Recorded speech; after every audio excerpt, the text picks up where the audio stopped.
د کفر حکومت سره د کفر الله جل جلاله مهلت ورکوي، تر یو څه وخت پورې الله جل جلاله پاتې کوي. اما د ظلم حکومت هغه خامخا نسکورېدونکی دی.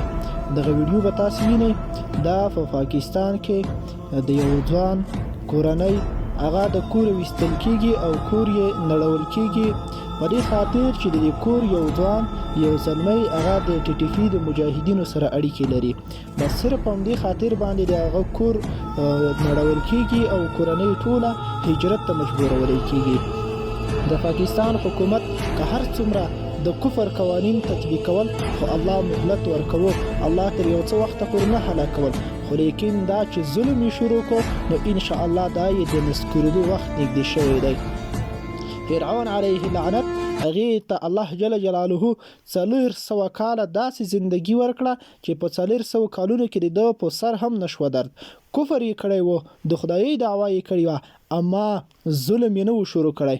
خو کله یې چې ظلم شروع کو، کله چې د موسی علیه السلام په مقابل کې ودرېدو، کله چې د بني اسرائیلو د ماشومانو قتلول شروع کړو، نو الله جل جلاله داسې غر کو چې نن تر ټول عمر چې د نوم اخستی کېږي خلک ورباندې لعنت وایي. نن د پاکستان د حکومت همغه شیبې رانږدې شوي دي چې داسې به د دنیا د نقشې نه ورکېږي چې کله د پاکستان نوم څوک اخلي نو خلک به ورباندې لعنت وایي، ځکه چې نن هغه په ظلم باندې لاس پورې کړی دی.